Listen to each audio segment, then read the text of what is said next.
Waalaikumsalam warahmatullahi wabarakatuh. Waalaikumsalam Waalaikumsalam. Waalaikumsalam Waalaikumsalam warahmatullahi wabarakatuh. wabarakatuh.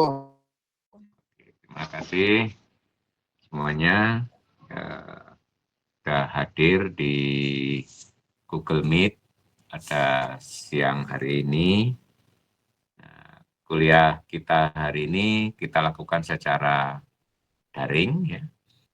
Sesuai dengan rencana hari ini kan progress report dari rencana proyek Anda. Jadi ini paling targetnya adalah progress report untuk rencana, ya, untuk rencana dari semacam proposal. Ya, kalau dituliskan sebenarnya isinya maksimal ya sekitar sampai bab 3, yaitu tentang pendahuluan, kajian, literatur, dan rencana atau metodologinya, ya. Jadi saya lihat di Sipejar tentang draft yang sudah diupload, mungkin yang lainnya juga sudah bisa melihat di forum diskusi, itu baru 2 kelompok, ya. Nah, kelompok 1 dan kelompok 7, ya. Nah, yang lainnya kenapa kok belum? Kenapa yang lainnya belum ngupload? Halo? Ya paling enggak ada kerangkanya dulu gitu ya, bab 1, 2, 3. Saya lihat dulu di baru kelompok 1 dan kelompok 7, ya. Nah ini ya, baru kelompok 1 dan kelompok 7, ya. Yang lain belum masuk, ya. Nah, mungkin sekarang di upload dulu apa adanya gitu ya. Apa adanya. Silakan saya beri waktu 10 menit, ya, masing-masing kelompok mengupload apa adanya yang sudah jadi, ya. Selain kelompok 1 dan kelompok 7. Kelompok 1 dan kelompok 7 sudah muncul. Sini kelompok 1 sudah ada makalahnya. Kemudian kelompok 7. Oke, silakan kelompok, berarti ada 6 kelompok lagi yang lain, ya. Di-upload dulu. Setelah itu dimulai yang paling siap kelompok 1 dulu, ya. Nah, sambil menunggu yang lain yang belum upload draftnya, kita mulai saja dari kelompok yang sudah siap.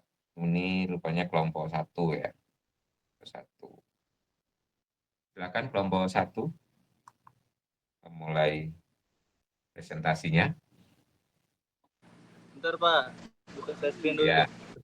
Ya, ditunggu, ya. Silakan. Nanti semuanya harus digilir juga, ya. Ya. Iya Pak. Ya. Bismillahirrahmanirrahim. Assalamualaikum warahmatullahi wabarakatuh. Waalaikumsalam warahmatullahi wabarakatuh. Waalaikumsalam. Warahmatullahi wabarakatuh. Waalaikumsalam. Waalaikumsalam. Waalaikumsalam. Alhamdulillahirrahmanirrahim. Wabihi nasta'in wa ala umuri dunya waddin. Assalatu wassalamu ala asrofil mursalin wa ala alihi wa sahbihi ajmain. Amma ba'du. Amin, amin, amin. Oke. Kami dari kelompok 1 akan memperkenalkan diri. Tak kenal maka tak sayang, udah kenal malah gak sayang. Jadi, izinkan kami untuk memperkenalkan diri. Perkenalkan kami, Fauzi Zulfan. Dan saya Fifah Nurul Ramadhani. Dan saya Sekar Putri Melati. Akan mempresentasikan proyek kami, yaitu program penyuluhan masyarakat dalam meminimalisir penyakit menular, khususnya HIV, untuk membangun masyarakat yang sehat dan sejahtera.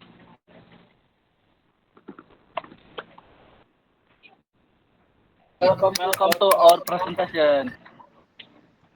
Apa itu? Subhanallah. Ini Meet our Astronaut.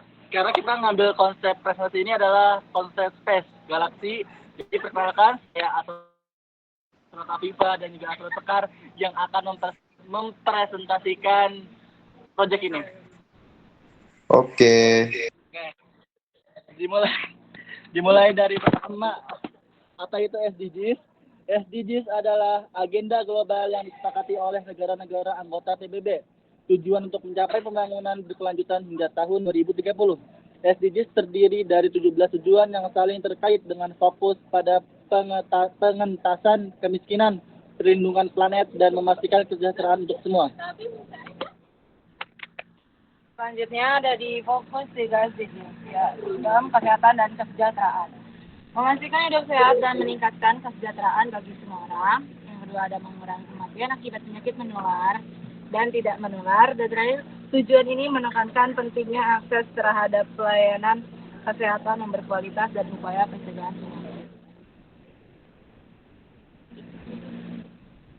Pertama di Indonesia, tingginya angka infeksi HIV, penyakit menular lainnya yang masih menjadi masalah, faktor lingkungan yang mempengaruhi penyebaran penyakit. Indonesia menghadapi tantangan kesehatan yang kompleks, termasuk sanitasi buruk dan stigma sosial terhadap ODH. Dan di sini program penyuluhan masyarakatnya, proyek kami yaitu program penyuluhan masyarakat. Focus the project in HIV or AIDS, program penyuluhan masyarakat yang pertama itu edukasi tentang HIV atau AIDS dan pencegahannya, dan yang kedua peningkatan akses layanan kesehatan bagi ODH, yang ketiga adanya kampanye pengurangan stigma sosial, yang keempat program ini bertujuan untuk meningkatkan kesadaran masyarakat tentang kesehatan dan mendorong perilaku sehat. Dampak positif penyuluhan. Yang pertama, mengurangi tingkat penularan HIV di masyarakat. Yang kedua, meningkatkan kualitas hidup ODH melalui akses layanan kesehatan. Yang ketiga, kontribusi terhadap target-target dalam SDGs 3. Yang keempat, dengan meningkatkan pengetahuan masyarakat ini dapat menurunkan infeksi baru dan mendukung kesehatan secara keseluruhan. Lalu di sini rumusan masalah. Yang pertama, rumusan masalahnya apa saja sih penyebab utama penyakit menular dan bagaimana mikroorganisme seperti virus, bakteri, jamur, dan parasit berkontribusi terhadap penyebarannya. Yang kedua, apa dampak kesehatan jangka pendek dan jangka panjang dari penyakit menular bagi individu dan masyarakat, serta bagaimana hal ini mempengaruhi sistem kesehatan di Indonesia. Ketiga, kebiasaan masyarakat apa saja yang dapat meningkatkan risiko penyebaran penyakit menular, khususnya dalam konteks perilaku seksual dan sanitasi.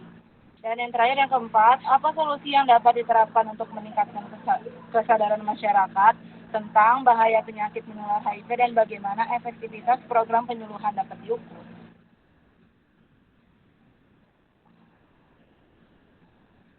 Tujuannya dari rumusan masalah tersebut, yang pertama, mengidentifikasi penyebab utama penyakit menular, menggali berbagai mikroorganisme seperti virus, bakteri, jamur, dan parasit yang berkontribusi terhadap penyebaran penyakit menular serta cara penyebaran dalam populasi. Yang kedua, menganalisis dampak kesehatan jangka pendek dan jangka panjang, meneliti dampak kesehatan dari penyakit menular baik bagi individu maupun masyarakat, serta bagaimana hal ini mempengaruhi sistem kesehatan di Indonesia.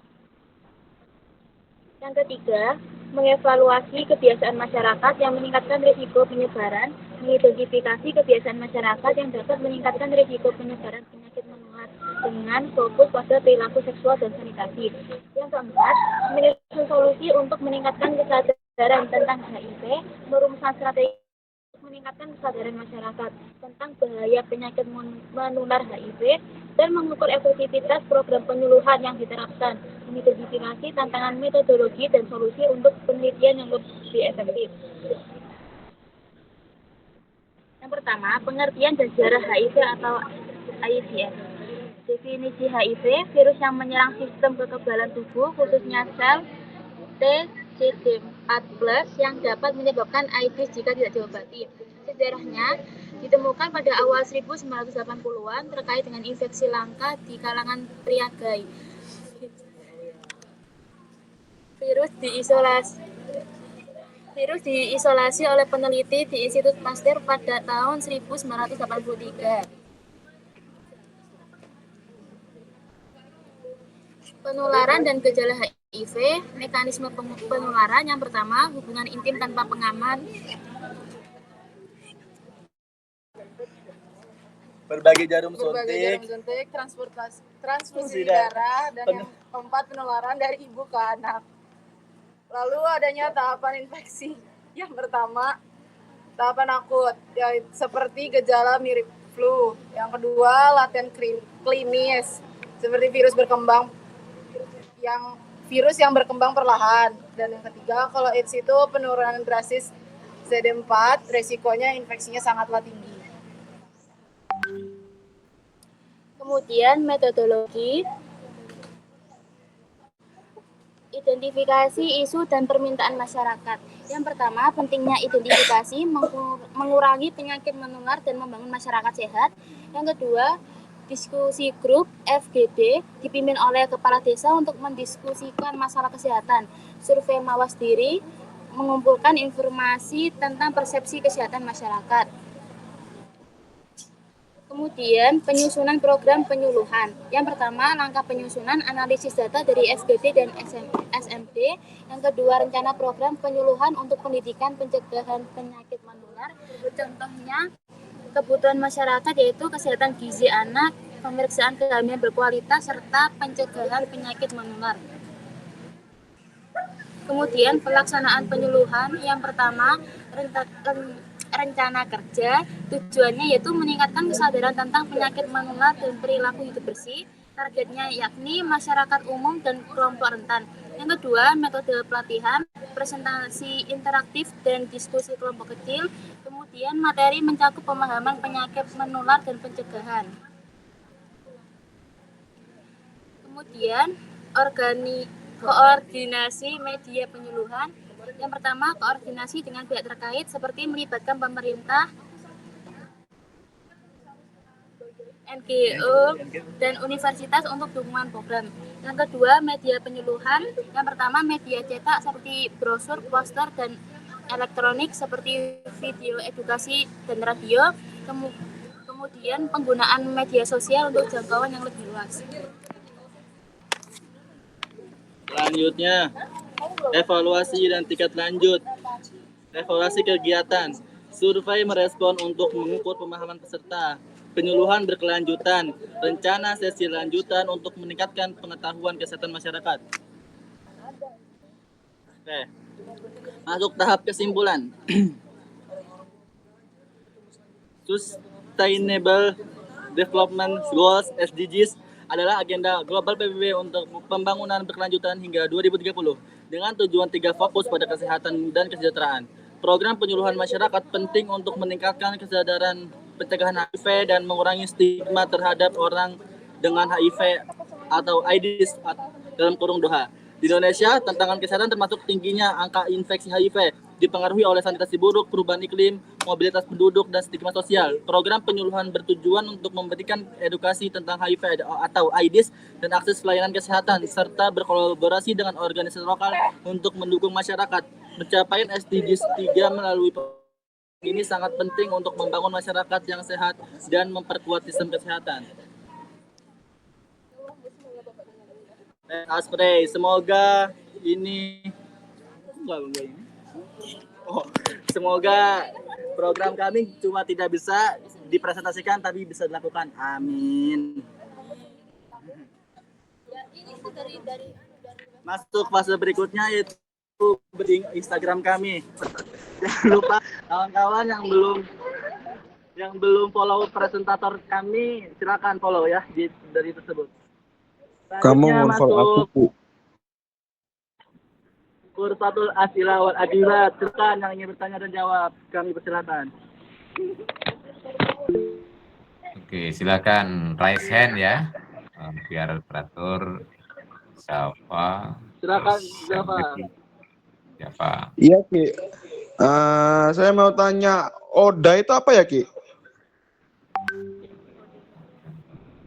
Oda. Cek di Di makalah slide dulu. yang awal-awal, Ki. Oke.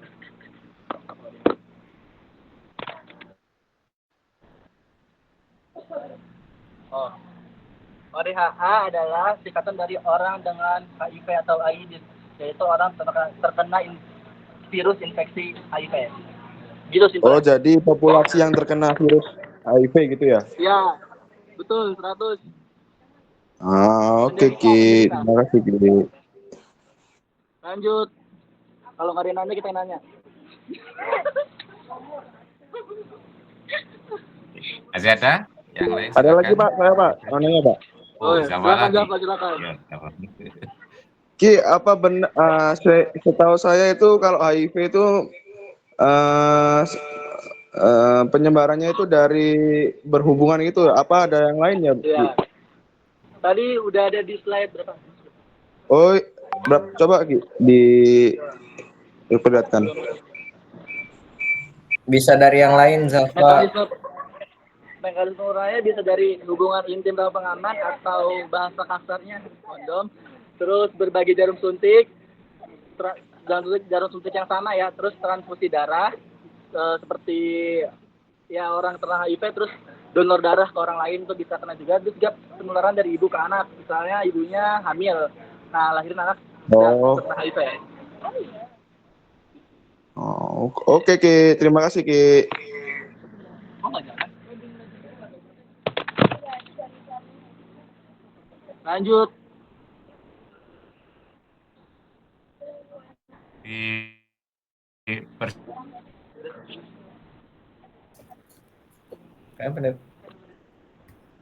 Siapa?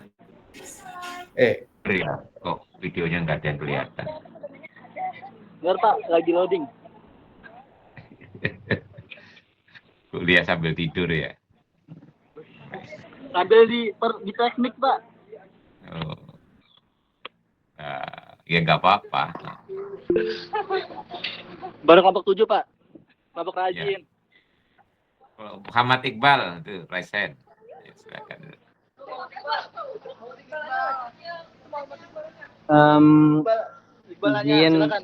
Ingin tanya kepada kelompok Pauki DKK. Kan ada di Indonesia itu yang namanya LGBT. Nah, dari LGBT itu apakah kemungkinan terkena HIV-nya sangat besar? Dan ada atau tidak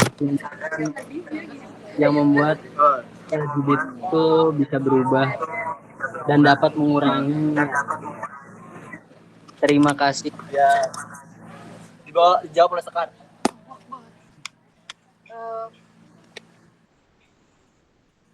Kaum LGBT itu kayak emang paling banyak terkena HIV di seperti terutama tuh kayak di Indonesia ada ya bisa dikatakan ada beberapa lah di Indonesia, nggak tahu fullnya emang berapa persennya.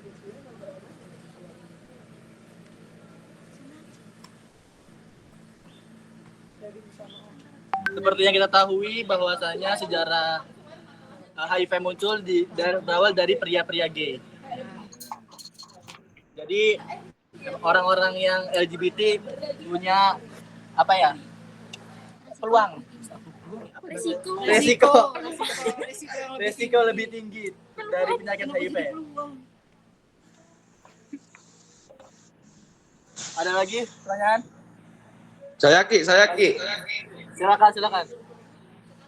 Siapa ini sih? Mungkin Siapa, Raffi itu ya belum. Oh ya Pak. Yang belum dulu. Halo. Apakah terdengar, Pauki? Terdengar. Izin Ya, bertanya. terdengar Tuan. Mungkin terkait ini kan katanya tadi berdoa ya agar program ini tidak hanya dipresentasikan saja tapi mudah-mudahan bisa terrealisasikan. Nah, kalau misal dari kelompok kalian apakah sudah memiliki target gitu untuk cangkupan tadi kan bilangnya penyuluhan ya, yang isinya adalah seminar-seminar mengenai materi tentang pokoknya ya, mengurangi HIV. Nah, kira-kira dari kalian udah tahu belum targetnya itu di mana? Sama tadi kan misal untuk mengukur keberhasilan dari seminar itu kan dilakukan sebuah evaluasi dengan survei responden.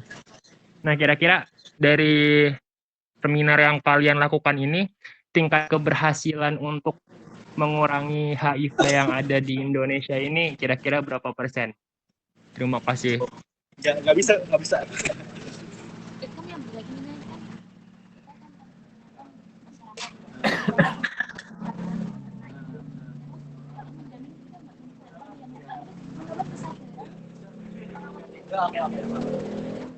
Oke, kita kan di sini programnya penyuluhan bagi masyarakat yang rentan seperti orang-orang gay, orang-orang lesbi gitu kan. Terus juga dari masyarakat yang awam juga mungkin. Nah, kita ini sebenarnya kita nggak bisa menjamin karena itu kan dari kesadaran diri sendiri ya.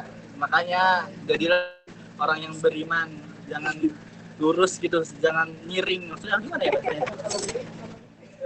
Lu jangan sampai jadi gay, jangan sampai jadi lesbi, jangan sampai hubungan di luar nikah, yang dapat menimbulkan penyakit HIV.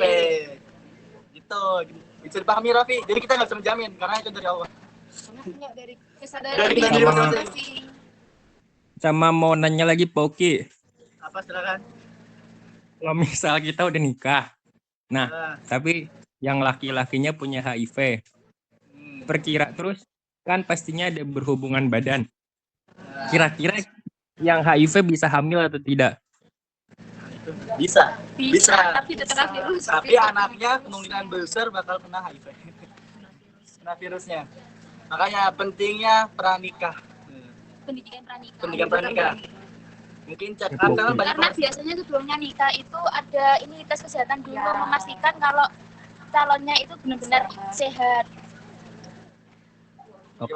Kan kalau pembahasannya dari cowok tidak ada kemungkinan yang anak terkena HIV. Putus Iqbal suaranya.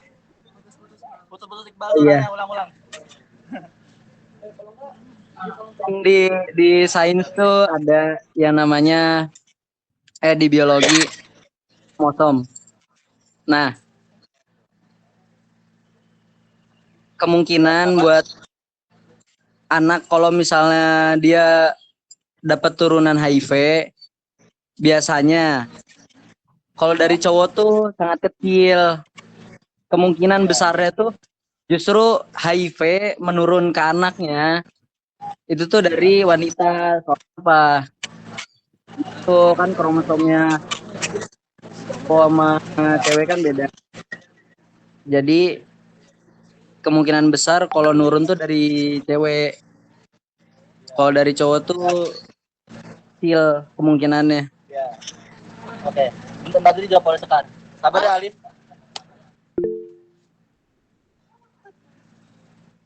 Apa aja udah. Mana? Ayo Lip, buru Lip. Mana? Ini. Tadi jadi Iqbal pertanyaannya apa? Ulang-ulang. Pertanyaannya. Bah?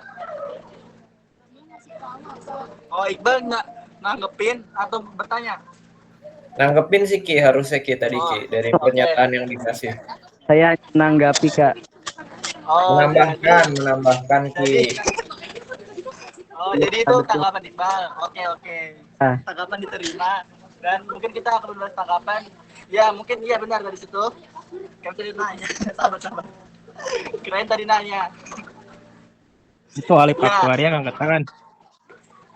Ini mau lanjut ditanggapin atau mau langsung jawab ke Alif? Mau langsung lempar ke Alif, Iqbal? Akan bisa ke yang lain. Oke. Alif silakan. Lip, buru Lip. Oke, Ki, aku mau nanya dulu sebelum aku nanya, aku mau kasih kamu pertanyaan sedikit aja, pertanyaan awal lah. Apa pandangan kamu tentang LGBTQ+? Ada pertanyaan aku, tapi aku mau nanya ini dulu. Ya, LGBTQ+. Ya iya. Maksudnya ya haram. Ya apa ya bahasanya? Gak ada Oke, yang haram kan? Nah, di PPT kalian salah satu program penyuluhan masyarakat kalian adalah kampanye mengurangi stigma sosial. Nah, jika kamu sendiri masih berpikir bahwa LGBTQ+ itu haram, bagaimana cara kamu melakukan penyuluhan terhadap masyarakat mengenai stigma sosial tentang LGBTQ+. kita menyesuaikan keadaan masyarakat. Itu simple, padat dan jelas. Bagaimana caranya? Kita bakal sampai saat ini kita masih belum untuk berpikir apa ya. Kita udah punya rencana, tapi kita gimana kita nanti mau survei dulu terjun seperti apa masyarakatnya. Nah, kita juga nanti gimana kondisi lingkungannya. Nah, dari situ kita baru bisa ngambil bagaimana rencananya gitu. Kita punya masih bagaimana tahapannya. Kita masih punya rencana tapi belum punya tahapan.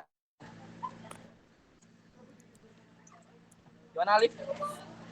Boleh. Lanjut, siapa nih yang nanya? Yang resen. Rafli. Silakan Rafli. Coba Ki, berarti kalau bayinya kemungkinan besar bakal tertular HIV Ki. Nah, berarti ada nggak Ki pas bayi itu lahir itu entah dikasih obat kah atau dikasih apakah biar terbebas dari HIV tersebut. Kalau pun semisal dia nggak terbebas, berarti rada suram dong Ki masa depannya Ki. Ya, bentar ya kita cari. Seperti itu. Ya, sekian deh.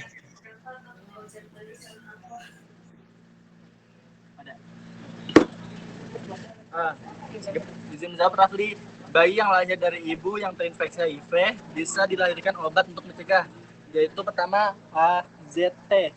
Obat diberikan kepada bayi dalam 4-6 minggu setelah lahir untuk melindungi bayi dari infeksi HIV. Kedua, zidofedildin, obat yang dianjurkan untuk mengurangi penularan HIV pada bayi selama 6 minggu. Ketiga, nevirapin, obat yang diberikan kepada bayi dalam 1 kali pemberian. Nah, itu yang kita dapat dari sumbernya ya. Tapi untuk penerapannya gimana mungkin kami belum tahu. Mungkin dan nanti kami akan, kalau emang ini bisa diterrealisasikan, mau mencoba survei dulu ke rumah sakit mungkin atau ke puskesmas atau ke tempat penyuluhan kesehatan lainnya. Terima kasih. Gimana Rafli? Berarti ini mau nanya lagi sih Ki, sedikit Ki. Ya. Berarti kalau yang HIV ibunya misalkan, Ya. nah berarti dia masih bisa memberikan ASI nggak Ki ke bayinya Ki? ASI, oke bentar. Boleh menanggapi nggak? Boleh silakan. Misalnya nih, ibunya kena HIV, biasanya dari dalam kandungan dokter itu langsung nyaranin buat ngegugurin kandungannya. Jangankan HIV, penyakit kayak kekurangan sel darah, itu aja udah disaranin sama dokter buat digugurin dari dalam kandungan. Soalnya nanti kalau ngelahirin anaknya itu bakal terkena penyakit itu. Astagfirullahaladzim. Bahkan orang, kalau tahu aku ya, orang telasemia, orang dengan penyakit telasemia itu nggak boleh kawin. Berarti Karena nanti itu berpengaruh ke keturunan. Sama kalau orang HIV juga, kalau hamil harusnya digugurin, nggak boleh dilahirin. Karena penyakit itu bakal nurun dari anaknya, bakal nurun ke anaknya. Berarti dosa dong, Lip. Iya, Lip. Ya, we never gitu, know. Lip. Kan itu titipan dari Allah kan. Oke. Tapi ibunya ini tahu HIV ngapain? Saya interupsi sebentar. Ini diskusinya nanti terlalu jauh ke materi, bukan proyeknya ya. Betul, Pak. Hari ini itu sebenarnya adalah presentasi tentang rencana proyeknya. Jadi lebih fokus pada rencana kegiatannya. Kalau itu kan materi yang mau disosialisasikan gitu ya. Nah, ini nanti itu bisa diskusikan di tempat lain gitu nanti ya. Jadi sekarang kita fokus pada proyeknya, rencana proyeknya gitu ya. Oke, saya luruskan. Nggak terlalu jauh. Rada offside Pak, maaf Pak, rada offside. Iya Pak, maaf Pak. Terima kasih Pak. Ya nggak apa-apa, saya kan Pak. berkewajiban untuk meluruskan. Oke baik, yang berkaitan dengan rencana proyek masih ada lagi? Ya, silakan. Oke Ki, aku mau nanya. Nah, ini kan proyek kalian itu salah satunya kan itu tentang HIV dan AIDS. Nah, kalian udah punya lokasi atau tempat-tempat yang menjadi titik tujuan kalian atau poin utama kalian dalam menyebarkan proyek kalian ini? Oke, bentar. Sebenarnya untuk lokasi yang spesifik sih belum ada ya. Tapi kita mencoba ya, perkampungan mungkin sekitar Malang Raya dulu gitu kan. Memang mungkin Malang Raya ini kan masih banyak yang bahasanya apa ya? Mungkin masih banyak yang belum terjangkau gitu. Apa ya? Terjangkau. Pelosok. Masih bukan minim, apa sih? Awam, masih awam. Masih awam, mungkin ya edukasi tentang kesehatannya masih rendah gitu kan SDM-nya. Jadi kita mau mencari yang dekat dulu, yang mungkin kalau bisa ya ke Tangerang nanti atau mungkin sekitar Bekasi. Oke Ki, jadi sekitar Malang dulu ya Ki. Iya. Soalnya kita cari spot-spot yang emang mudah gitu. Mungkin nanti kita coba survei di rumah sakit RSUD siapa sih? Saiful Anwar gitu mungkin gitu kan. Karena kan dia rumah sakit pusat di Malang sini gitu. Jadi gitu. Kurang lebih seperti itu rencana kami. Oke. Ada lagi yang bertanya? Salma Natania silakan bertanya. Mariatul Munjidah silakan bertanya. Ilma Waratusania silakan bertanya. Nabila Dewi Fajaria silakan bertanya. Waduh, Pauki. Maila Dafa Fajaria silakan bertanya. Ini ada 100 pertanyaan, Ki. Mau nggak, Ki?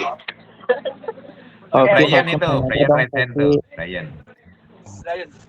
Brian. Brian mohon bertanya, Ki. Oke, aku mau nanya, di goal project kalian kan di nomor 4 ya. Di sini kan ada tertulis ada merumuskan strategi yang efektif untuk meningkatkan kesadaran masyarakat tentang bahaya penyakit menular HIV.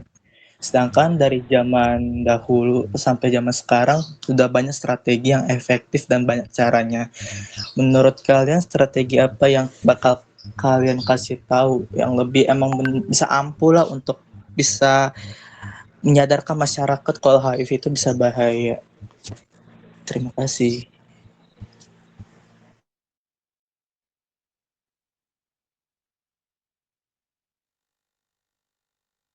Ini ya Brian, ini gitu kita bukan yang kita tuh mengadakan penyuluhan, tapi bukan kita yang mengisi penyuluhan itu.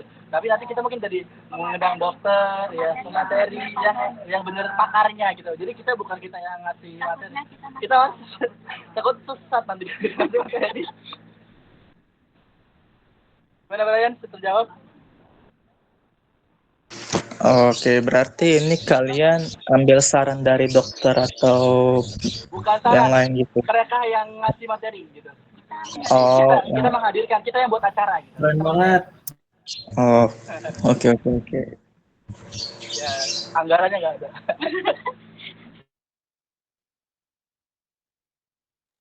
Lanjut, silakan Salman Natania bertanya. Tanyain Masih ada aku. lagi? Silakan kalau masih ada lagi. Mungkin Sudah, Pak. Sudah, Pak. Silakan Oke. Memberikan Mungkin evaluasi Pak Erik, ke Bapak. sebelum ditutup, mungkin ada masukan sedikit ya dari Pak Erik. Mungkin kalau dilihat dari metodologinya memang belum spesifik ya yang dilakukan kelompok ini, terlalu general, seolah-olah semuanya dimasukkan gitu ya. Semua kegiatan masuk gitu ya. Nah, sekarang fokus pada tujuan Anda apa dalam membuat proyek ini gitu ya. Nah, harus dilihat dulu. Pertama, Pak Heri kemarin kan menyampaikan jenis proyek Anda itu sebatas ideas atau sampai dilaksanakan, itu penting dulu gitu ya.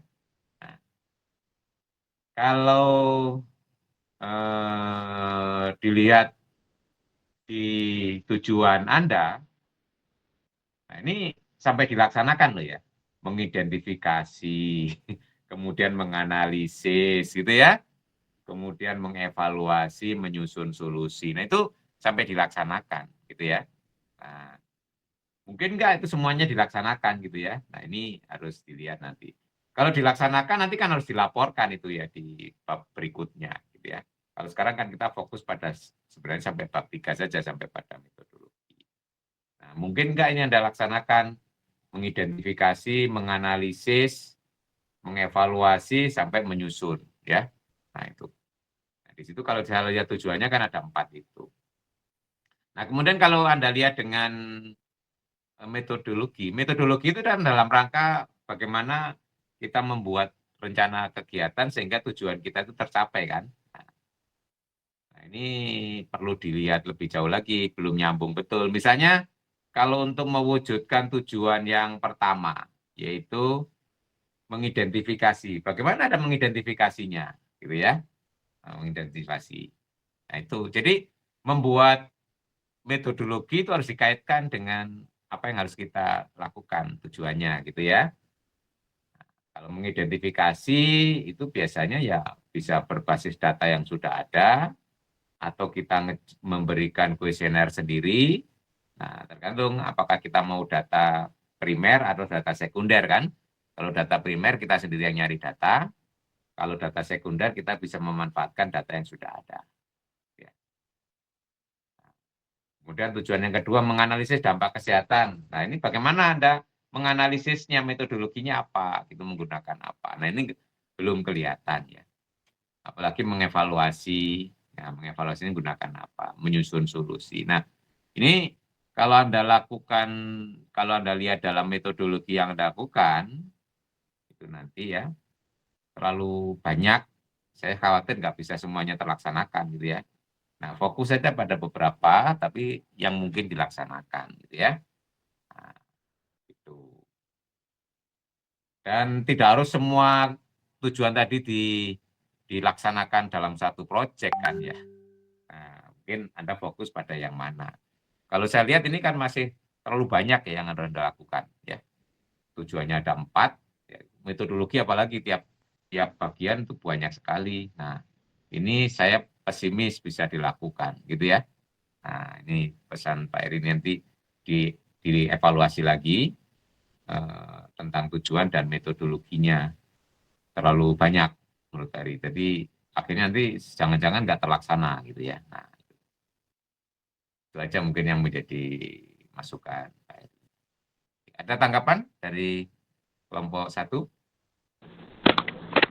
Terima kasih Pak atas evaluasinya. Nanti kita perbaiki kembali makalahnya. Oke? Ya. Mungkin. Jadi pesan Pak Eri itu ya jangan terlalu banyak tapi bisa terlaksana gitu lebih bagus kan daripada rencananya banyak tapi nggak terlaksana.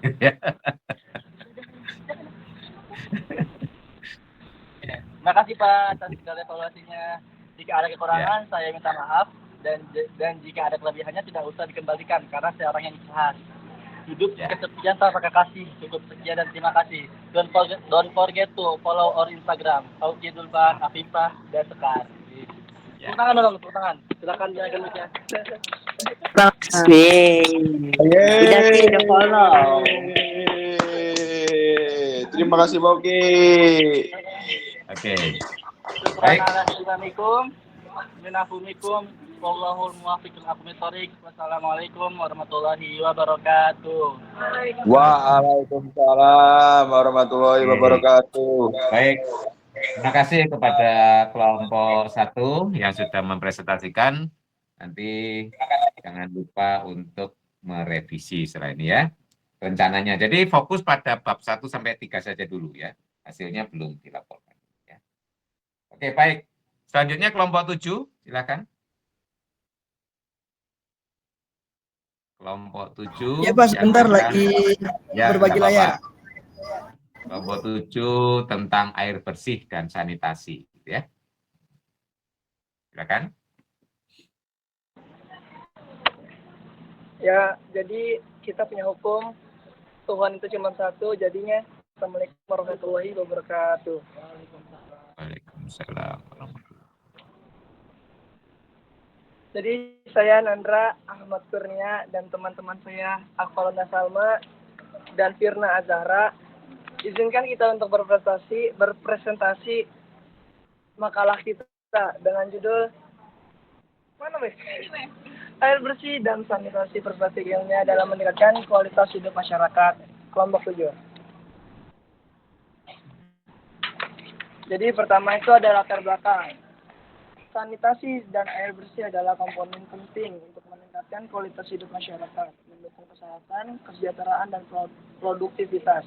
Saat ini, sekitar 2,2 miliar orang kekurangan air bersih dan 4,5 miliar tanpa sanitasi aman, yang menyebabkan berbagai penyakit, terutama di negara berkembang. Meskipun upaya peningkatan akses telah dilakukan di Indonesia, ketidakmerataan dan kualitas yang buruk masih menjadi tantangan berdampak pada kesehatan dan lingkungan.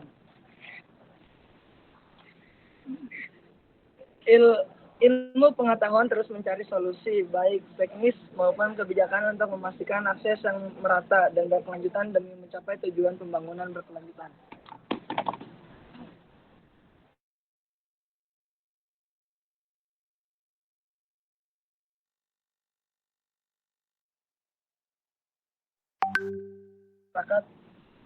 Penelitian ini bertujuan untuk memahami sejauh mana akses terhadap air bersih dan sanitasi yang baik dapat mempengaruhi kesehatan masyarakat, khususnya dari penyakit menular terkait air, seperti kolera dan penyakit lainnya. Dan kedua, mengembangkan rekomendasi kebijakan untuk meningkatkan akses air bersih dan sanitasi.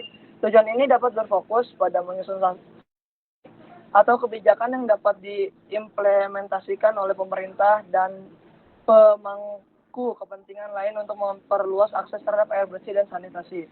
Dan yang ketiga, mengidentifikasi faktor-faktor yang mempengaruhi ketersediaan air bersih dan sanitasi yang memadai.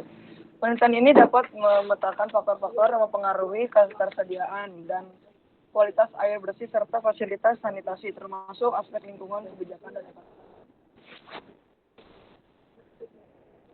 Air bersih dan sanitasi. Air bersih.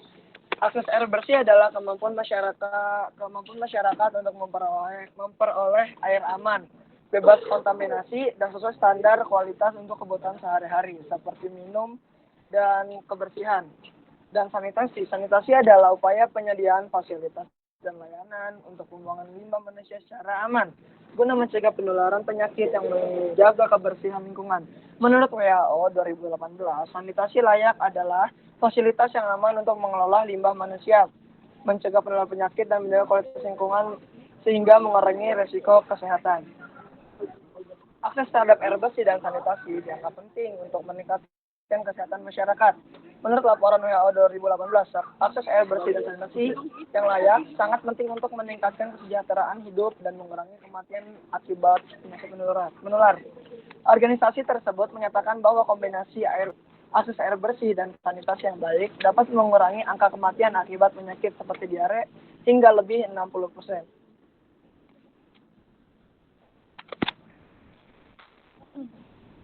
Selanjutnya, ada hubungan air bersih dan kualitas hidup. Yang pertama, meningkatkan kualitas hidup. Akses ke air bersih dan sanitasi yang layak sangat berpengaruh terhadap kesehatan dan kualitas hidup masyarakat. Yang kedua, ada mengurangi penyakit menular. Itu sanitasi yang baik dapat mencegah penyebaran penyakit menular seperti diare dan kolera yang menyebabkan banyak kematian setiap tahun. Yang ketiga, ada produktivitas masyarakat. Fasilitas sanitasi yang memadai membantu masyarakat tetap sehat dan produktif, sehingga dapat berkontribusi lebih baik pada ekonomi. Selanjutnya ada edukasi melalui poster untuk meningkatkan kesadaran. Yang pertama, poster sebagai media edukasi. Poster merupakan media efektif untuk menyampaikan informasi penting tentang air. Yang ketiga, ada kelompok rentan, anak-anak dan lansia paling rentan terhadap risiko kesehatan akibat sanitasi yang tidak memadai dan seringkali menjadi korban utama. Selanjutnya ada peran kebijakan berbasis ilmiah dalam menyediakan air bersih dan sanitasi. Yang pertama, kebijakan SDGs untuk air bersih dan sanitasi tujuan pembangunan berkelanjutan. Menekankan pentingnya air bersih dan sanitasi sebagai prioritas pembangunan global. Yang kedua, pendekatan berbasis bukti. Kebijakan yang didasari oleh bukti ilmiah mendukung penyediaan air bersih dan sanitasi yang tepat untuk mengurangi penyakit menular. Yang ketiga, ada pemerataan akses dan kesejahteraan masyarakat. Kebijakan ini untuk bertujuan memastikan akses air bersih yang merata dan mendukung peningkatan kesejahteraan masyarakat secara luas. Pendekatan penelitian. Penelitian ini menggunakan metode deskriptif kualitatif dengan tujuan untuk memahami tingkat kesadaran masyarakat tentang pentingnya akses air bersih dan sanitasi, serta menyusun strategi untuk meningkatkan kesadaran tersebut. Penelitian ini juga menerapkan pendekatan partisipatif di mana masyarakat dilibatkan dalam proses sosialisasi melalui media visual. Pengumpulan data yang kita lakukan adalah 1. Observasi langsung. Dilakukan untuk melihat kondisi aktual sanitasi dan ketersediaan air bersih di masyarakat sehingga diperoleh data visual dan situasi nyata. Yang kedua, wawancara. Wawancara dilakukan dengan masyarakat dan pemangku kepentingan lokal guna mengumpulkan perspektif, kebutuhan, dan pemahaman mereka terkait air bersih dan sanitasi. Yang ketiga adalah kuesioner. Kuesioner disebarkan secara luas untuk mengetahui tingkat pengetahuan, sikap, dan perilaku masyarakat terhadap isu air bersih dan sanitasi. Desain dan penyebaran media sosialisasi atau poster. 1. Konten poster. Poster dirancang dengan informasi yang informatif dan visual menarik yang mencakup dampak sanitasi buruk terhadap kesehatan dan cara menjaga kebersihan air. Yang kedua, strategi distribusi. Poster disebarkan di tempat-tempat umum yang sering dikunjungi masyarakat seperti kantor kelurahan, sekolah, dan pusat kesehatan masyarakat, serta diunggah di media sosial untuk menjangkau audiens yang lebih luas. Teknik analisis data. Analisis deskriptif untuk mengidentifikasi perubahan dalam tingkat kesadaran dan pengetahuan masyarakat sebelum dan sesudah penyebaran poster sosialisasi. Lalu pengukuran efektivitas media. Pengukuran sejauh mana poster sebagai media sosialisasi berhasil meningkatkan pemahaman dan kesadaran masyarakat terhadap pentingnya sanitasi dan air bersih yang memadai. Kesimpulan. Jadi, air bersih dan sanitasi berperan penting dalam meningkatkan kualitas hidup masyarakat. Ketersediaan air bersih memastikan kebutuhan dasar terpenuhi, mencegah penyakit menular, dan mendukung kesehatan fisik serta mental. Sanitasi yang baik juga mengurangi resiko infeksi dan meningkatkan lingkungan hidup yang bersih dan sehat. Dalam kehidupan sehari-hari, menjaga kebersihan diri, lingkungan, serta menghemat dan mengelola penggunaan air dengan bijak adalah langkah kecil yang memiliki dampak besar bagi kesehatan dan kesejahteraan masyarakat secara keseluruhan. Sekian presentasi dari kami. Jika ada pertanyaan, silakan. Oke. Silakan dari yang lain, ada yang perlu disampaikan berkaitan dengan presentasi kelompok 7. Oke, mungkin kalau tidak ada yang lain, Pak Irin menambahkan ya. Yang pertama, sinkronisasi antara rumusan masalah dan tujuan, ya. Biasanya rumusan masalah itu adalah permasalahan yang kita hadapi, tujuan itu apa yang akan kita capai. Nah, tujuan itu biasanya berkaitan dengan rumusan masalah. Sebagai contoh di sini, masalah pertama yang diajukan adalah bagaimana akses terhadap air bersih dan sanitasi dapat meningkatkan kualitas hidup masyarakat. Ya, di situ pertanyaannya bagaimana akses air bersih terhadap air bersih. Nah, berarti terus Anda lihat tujuan pertama untuk meningkatkan kualitas hidup masyarakat. Nah, itu nggak terlalu nyambung gitu loh ya. Kalau pertanyaan pertama bagaimana akses terhadap air bersih, nanti jawabannya akan Anda menguraikan perihal tentang akses air bersih gitu ya. Nah, tujuannya itu ya. Kemudian masalah kedua, apa saja dampak dari kualitas air bersih dan terhadap kesehatan masyarakat. Nah, Anda baca dengan tujuan Anda kedua. Nah, itu ya. Nah, ini mungkin perlu ada sinkronisasi, termasuk juga tujuan yang ketiga, gitu ya. Nah, ini nanti biasanya dalam menulis antara rumusan masalah dan tujuan itu sinkron, gitu ya. Nah, itu satu.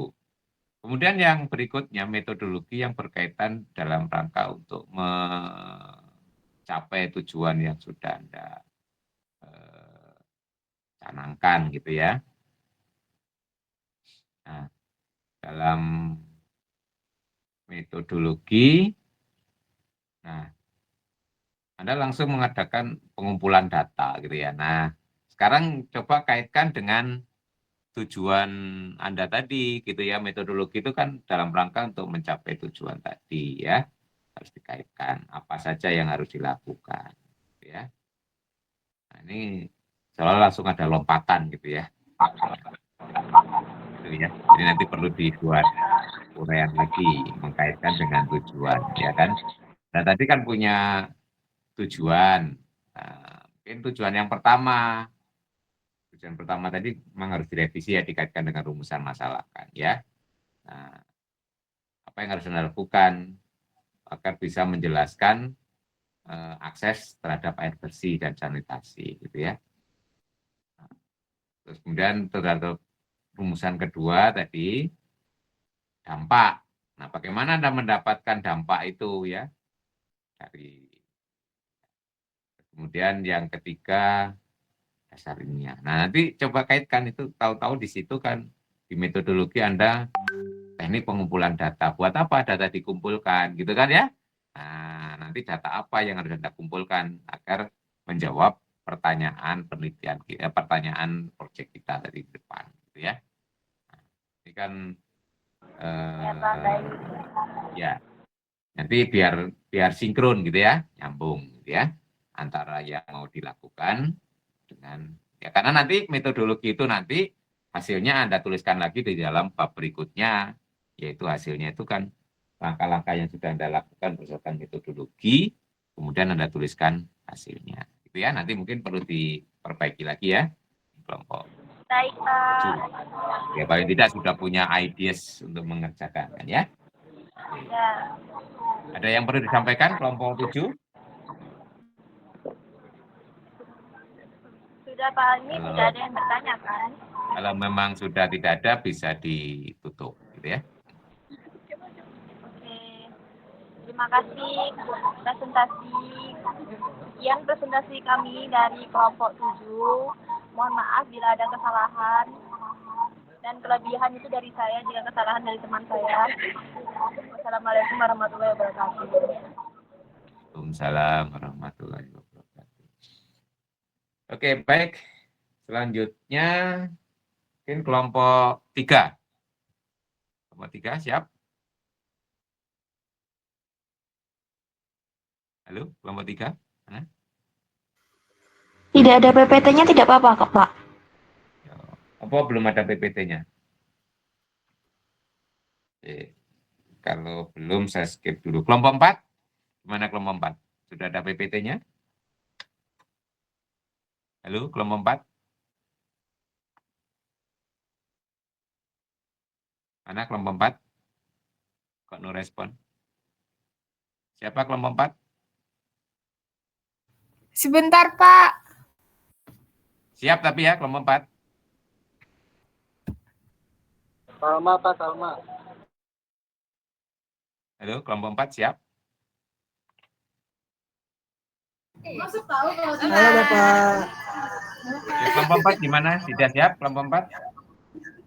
Ini kelompok bukan Pak, bukan. Kami kelompok 7, Pak. Tadi kami sudah, Pak.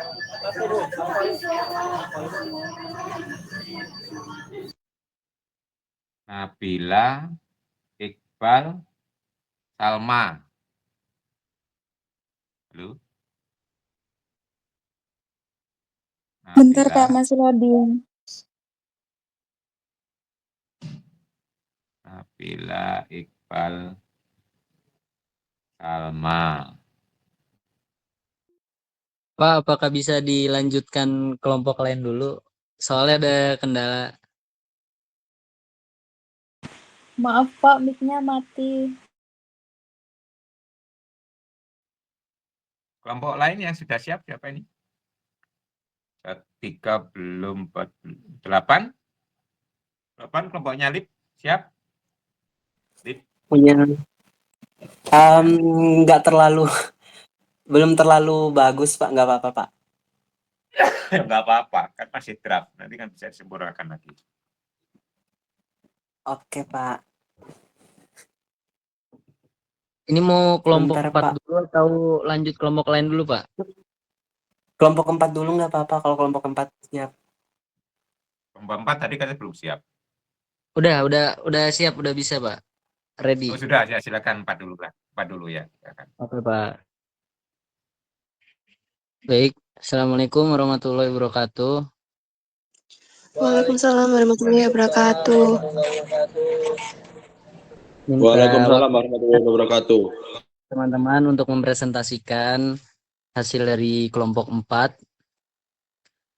Kami mengambil contoh yakni limbah daun kering yang didaur ulang menjadi energi alternatif yang efisien dan terjangkau, yakni briket. Next.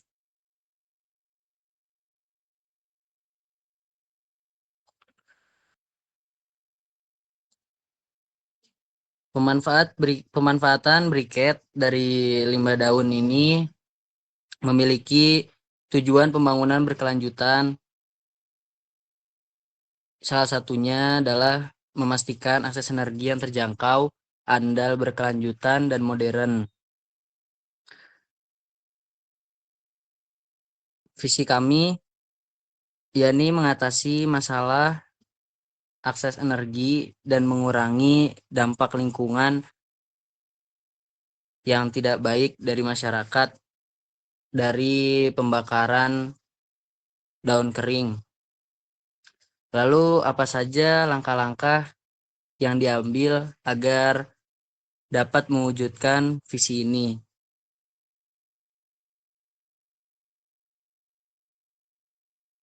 Misi kami adalah memenuhi kebutuhan energi secara berkelanjutan dan memberdayakan masyarakat. Dari pembuatan briket dengan bahan limbah daun menjadi energi konvensional yang dapat mengurangi polutan berbahaya bagi kesehatan masyarakat. Selanjutnya yaitu energi alternatif yang ramah lingkungan. Bagaimana pemanfaatan prosedur inovasi serta hambatan yang terjadi pada pembuatan briket limbah. Next. Metode penelitiannya yaitu pengembangan metode ini dilakukan dengan teknik eksperimen yang seru agar bisa meraih hasil dan kualitas yang top banget.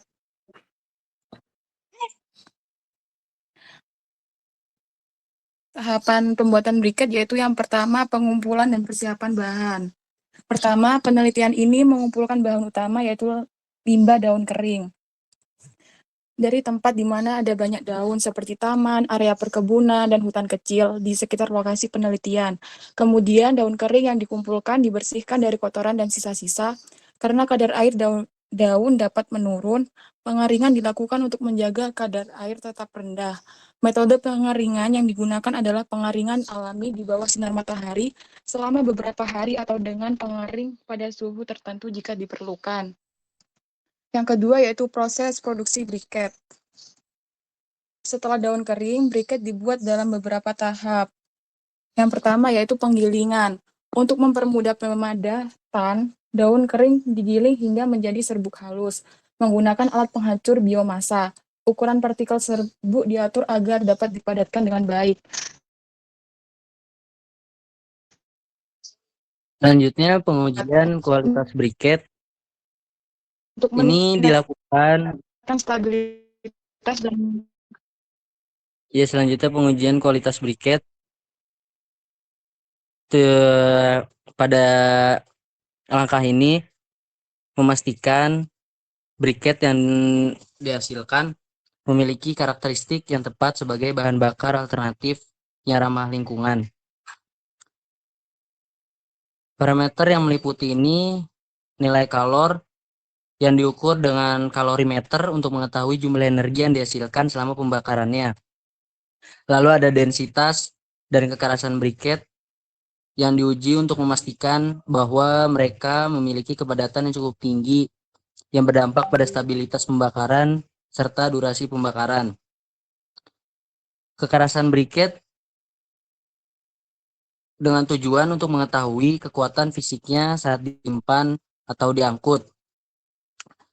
Dan kandungan abu serta emisi mengetahui dampak pembakaran briket pada lingkungan tidak menghasilkan polutan berbahaya yang signifikan. Ini dilakukan untuk memastikan bahwa abu dan emisi dari pembakaran briket tidak tinggi. Selanjutnya, analisis dampak ekonomi dan lingkungan. Ini merupakan langkah uji laboratorium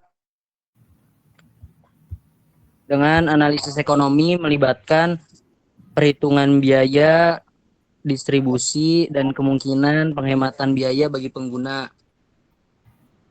Ini juga dilakukan dengan langkah survei serta wawancara kepada masyarakat untuk mengetahui seberapa baik dan seberapa efektif penggunaan briket ini diterima oleh mereka dan bagaimana hal itu dapat berdampak pada ekonomi lokal. Selanjutnya, analisis data. Analisis kuantitatif dan kualitatif dilakukan pada data yang diperoleh dari pengujian laboratorium dan survei.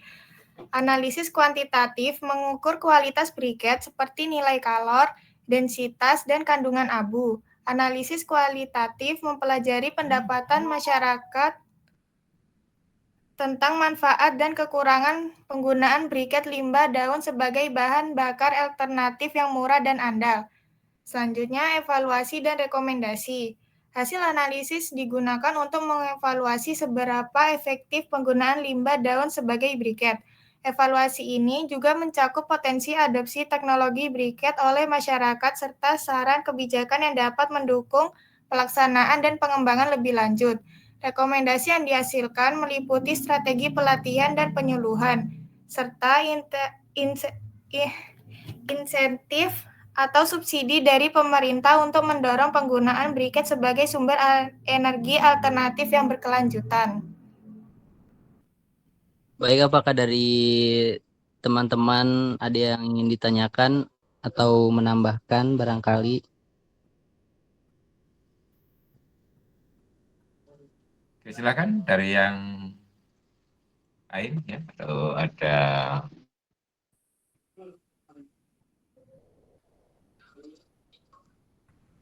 untuk memperbaiki atau menambahi usaha dari kelompok 4.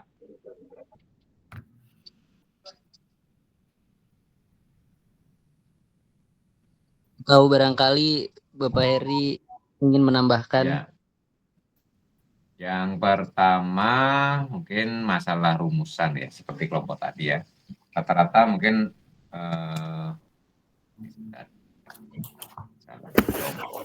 ya. Nah, rumusan masalah dan tujuan tadi lagi harus sinkron gitu ya. Yang pertama bagaimana pemanfaatan, masalahnya kan bagaimana pemanfaatan briket limbah daun dan seterusnya gitu ya.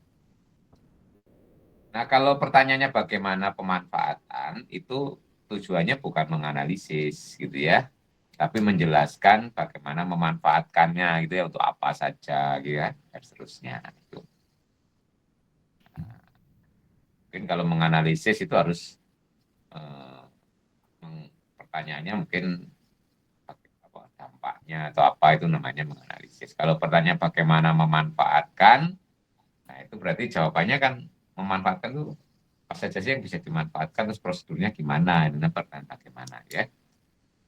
Nah, kalau bagaimana pemanfaatan berarti tujuannya kan mendeskripsikan atau menjelaskan pemanfaatan gitu ya. Nah, terusnya prosedur dan inovasi, apa saja prosedur dan inovasi yang diperlukan, apa saja, itu bukan menganalisis tujuannya gitu ya. Apa saja prosedur berarti ya menjelaskan apa saja gitu ya, bukan menganalisis ya, menjelaskan atau mendeskripsikan prosedur gitu ya, itu tujuannya. Kemudian apa saja Kalau ini mungkin lebih cocok ya, udah apa saja hambatan, kesulitan, ya, mengidentifikasi betul. Karena apa saja hambatan berarti mengidentifikasi hambatan, ya. Mungkin nanti ini hampir sama dengan kelompok sebelumnya tadi, kelompok 7 ya, menyinkronkan antara rumusan masalah dan tujuan. Berarti Anda punya 3 masalah, punya 3 tujuan. Nah, sekarang di metodologi itu bagaimana mewujudkan tujuan tadi, gitu kan ya. Itu di metodologi. Nah, ya nanti dijelaskan langkah-langkah yang Anda lakukan itu dihubungkan dengan tujuan tadi, gitu ya. Misalkan untuk ya mengumpulkan data itu untuk apa sih, dan seterusnya ya. Proses produksi dan seterusnya, ya. Nah, yang menjadi pertanyaan tadi ini nanti sampai dilaksanakan, sampai membuat briket, pertanyaan saya, kelompok. Ini hanya berupa gagasan saja, Pak. Oh, Iya. kalau gagasan nanti ya harus ditulis di depan ya. Kalau dan salah sudah dilaksanakan nantinya ya, sampai dilaksanakan ya. Nah, Ya, baik, berarti Pak. nanti ya di depan berarti disebutkan di pendahuluan biasanya proyeknya berupa ide gagasan ini, dan nanti jadi tujuannya juga harus mencerminkan itu gagasan ya. Nah, jadi kalau tadi kan seolah-olah sampai membuat gitu ya, seolah-olah gitu ya. Jadi nanti itu aja mungkin yang perlu diluruskan ya, kelompok 4 ya. Oke. Ya. Ya. Baik, Pak. Ada tanggapan dari kelompok 4?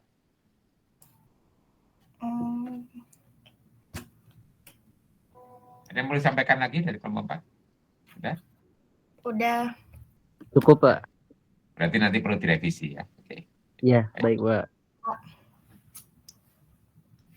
Silakan Apakah ditutup. dari teman-teman tidak ada yang bertanya?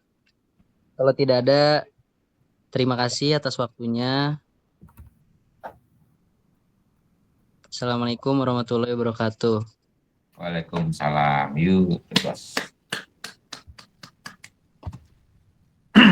Oke, terima kasih kelompok 3.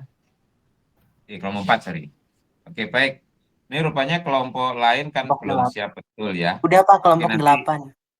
Apa? Kelompok 8 siap? Iya, Pak, siap.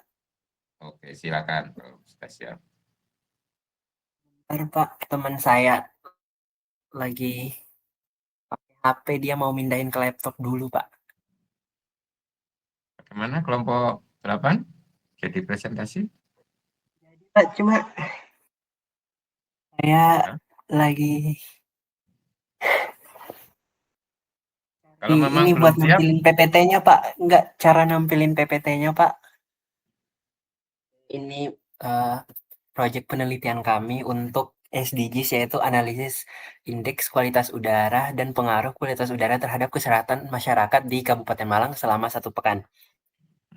Tujuan penelitian kami yaitu mengetahui pengaruh indeks kualitas udara terhadap kesehatan masyarakat. Boleh digeser ke bawah lagi. Mengetahui penyebab dari pencemaran udara tersebut dan mengetahui partikulat atau sumber polusi utama yang dihasilkan dari aktivitas manusia. Metode penelitian yang kami gunakan adalah metode kuantitatif analisis, karena di sini kami hanya menganalisis rata-rata indeks kualitas udara di Kabupaten Malang serta dampaknya terhadap masyarakatnya. Nah, di sini bentuk datanya untuk analisisnya itu data statistik, jadi metode yang kami gunakan adalah metode kuantitatif. Boleh digeser ke selanjutnya.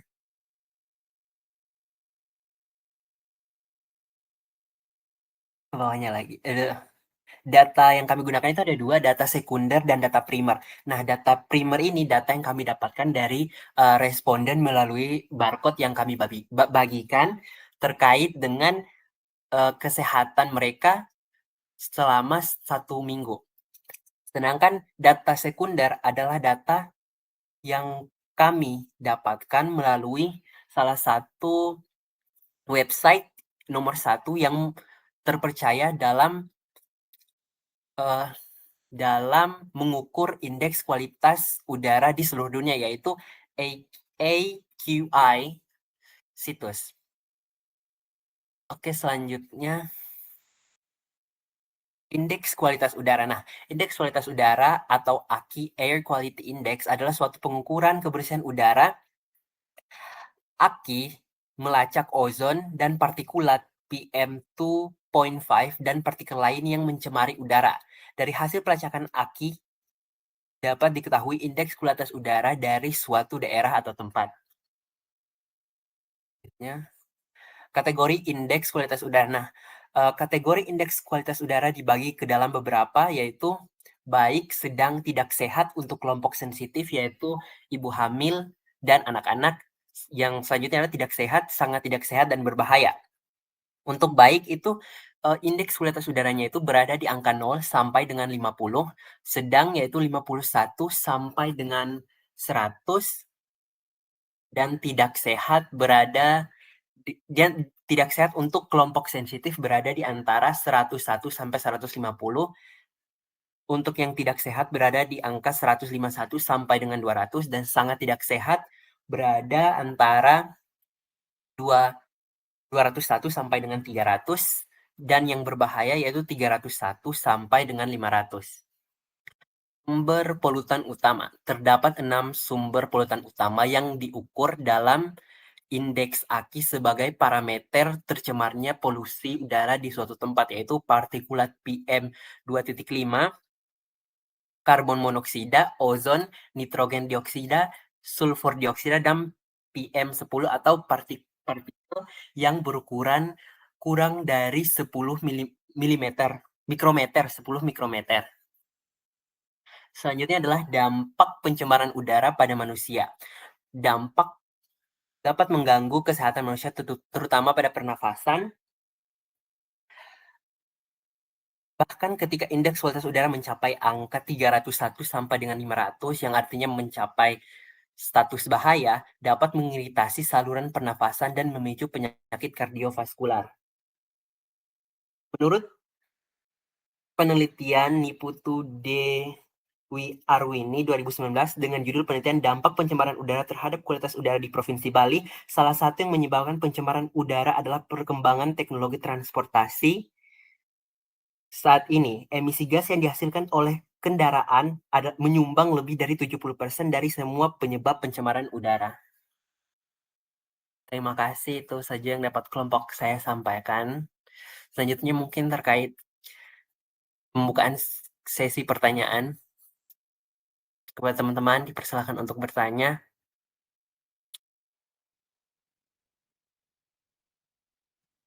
Silakan, yang lain mungkin punya kontribusi atau mungkin ada pertanyaan atau saran untuk kelompok 8. Ya. Kalau tidak ada, mungkin ada tanggapan atau saran dari Bapak Heri Susanto. Ya, mungkin ini hampir sama dengan yang tadi tentang hubungan rumusan masalah dan tujuan, ya. Nah, ini memang rumusan ada 5, tujuan 5, cuma ini perlu disinkronisasi. Sebagai contoh, pertanyaan pertama, bagaimana hubungan itu ya antara aktivitas manusia dengan indeks kualitas udara? Di situ tujuannya mengetahui pengaruh. Oh, ada Pak, kalau rumusan masalahnya pada makalahnya ditulis. Iya, sudah saya ditulis tapi cuma merumuskan tujuannya itu terlalu dangkal. Kalau hanya mengetahui itu Anda nggak perlu aktivitas penelitian gitu ya. Mengetahui itu cukup dari bacaan, ya. Oh, ya. Baik. Sebagai contoh untuk menjawab bagaimana hubungan, nah itu Anda kan hanya mengetahui pengaruh, ya kan? Berarti di situ mengidentifikasi itu kan, terus nanti itu bahasanya gitu ya. Nah, ya Pak, baik. Kalau baca penelitian. Kalau hanya mengetahui itu cukup membaca sebenarnya kan gitu ya. Nah ini yang mungkin perlu nanti disinkronkanlah dengan apa yang dilakukan gitu ya. Iya Pak. Kemudian dari metodologi nanti harus disesuaikan dengan tujuannya gitu ya. Jadi kalau Anda melakukan langkah-langkah itu disesuaikan ya. Ada di situ kan ada 5 yang harus Anda jawab gitu ya. Nanti misalnya Anda perlu data apa dan seterusnya itu dijelaskan kaitannya dengan permasalahan tadi ya. Misalkan, Oh. iya toh? Nah, Ya itu dijelaskan jadi pada bab 3 Pak di metodologinya. ya di bab 3, jadi perlu data ini untuk ini kan gitu ya, dan seterusnya data-data itu Iya ya Pak. dijelaskan ya. Jadi biar nggak ngambang. Jadi memang dalam metodologi itu kan memang dalam rangka menjawab pertanyaan dan tujuan yang kita rumuskan di bab 1. Nanti biar ada sinkronnya. Nah, terus nanti bab berikutnya itu menulis hasilnya berdasarkan langkah-langkah yang disebutkan di bab 3. Kan gitu ya. Tapi sekarang kan konsentrasinya sampai bab 3 saja dulu kan gitu ya. Oke, Baik, itu Pak. yang masukan dari Pak Heri. Ada tanggapan Pak. dari kelompok 8? Cukup Pak, mungkin ya nanti kita masukkan di ke bab 3-nya itu mungkin bisa lebih spesifik lagi menjawab Ya, betul. rumusan masalahnya dan tujuannya dimasukkan ke situ, Ya, terus betul. data-datanya. Ya, baik Pak. Jadi karena untuk menjawab itu kan diperlukan data. Jadi nanti dikaitkan, diperlukan data ini untuk ini, data ini untuk ini kan gitu ya. Nah, itu lebih bagus. Iya Pak, baik. Baik, kalau nggak ada bisa diakhiri. Oke, terima kasih atas kesempatannya kali ini. Akhir kata, wassalamualaikum warahmatullahi wabarakatuh. Waalaikumsalam. Waalaikumsalam warahmatullahi wabarakatuh. Waalaikumsalam warahmatullahi. Oke, baik. Berarti sampai di sini sudah ada 4 kelompok yang presentasi 1, 7, 4, 8 gitu ya. Nanti 4 kelompok lagi pekan depan ya, tanggal 20. Nanti jangan lupa dipersiapkan kelompok 3, kelompok 5, dan yang belum ngupload tadi kelompok 2 dan 6 memang betul-betul belum ngupload draftnya gitu ya. Pak, Ya. izin bertanya, berarti nanti kalau pertemuan selanjutnya udah presentasi full? Ya, nanti berikutnya hasilnya sudah ada ya. Tapi nanti akan saya beri break 1 pekan untuk mandiri gitu ya nanti ya. Nah, nanti jadi ada kemungkinan nanti pekan depan itu menyelesaikan ini ada 4 kelompok lagi, terus pekan depannya lagi mungkin kerja mandiri gitu nanti ya 1 pekan ya untuk mempersiapkan laporan gitu ya. Nah, jadi ada waktu. Jadi yang sekarang sudah presentasi bisa langsung revisi proposalnya, terus diupload lah. Ngupload yang direvisi itu karena bentuk assignment, masing-masing mahasiswa harus ngupload ya, walaupun mengerjakannya nanti sama. Jadi misalnya di 1 kelompok ada 3 orang. Nah, berarti tapi Pak, nanti, revisinya ini hanya sampai bab 3-nya aja dulu? Ya, atau sampai bab 3 sampai dulu. akhir? Ya, bab 3 itu proposal gitu ya. Nah, ya Pak. Itu di-upload di assignment ya, di tugas itu kan ya. Nah, itu nanti berarti yang kalau ngupload harus masing-masing mahasiswa gitu ya. Itu diberi waktu sampai pekan depan ya, sampai kelompok yang berikutnya juga presentasi gitu ya. Oke, baik. Ada yang perlu disampaikan semuanya? Ya, ini waktunya juga mungkin hampir habis. Tidak, Pak. Ya, jadi sekali lagi untuk kelompok 3, kelompok 5, kelompok 2, kelompok 6 persiapan nanti untuk presentasi pekan depan. Terutama kelompok 2, kelompok 6 yang belum ngupload draft proposalnya gitu ya. Diperhatikan ya. Baik, Pak. Oke. Nanti sarapannya Rabu depan lebih siap ya kan. Ini tadi banyak yang belum siap. Ya, waktu mau mulai aja baru 2 kelompok yang upload. Yang lainnya nyusul. Oke, baik, saya kira cukup untuk hari ini. Sudah ada progres ya. Nanti kita lanjutkan pekan depan. Jadi hari Rabu depan masih melanjutkan presentasi tentang draft proposal. Nanti Rabu depannya lagi saya beri kesempatan kerja mandiri. Baru Rabu depannya lagi berarti tanggal 4 Desember ya, baru presentasi hasil. Ya, terutama kelompok-kelompok yang awal ini kan harusnya sudah mulai kelihatan hasil. Oke, baik, selamat bekerja. Selanjutnya, tetap semangat. Kita akhiri bersama-sama dengan bacaan Alhamdulillah. Alhamdulillahirrahmanirrahim. Terima kasih atas perhatiannya. Assalamualaikum warahmatullahi wabarakatuh. Waalaikumsalam. Waalaikumsalam warahmatullahi wabarakatuh. Terima kasih Pak.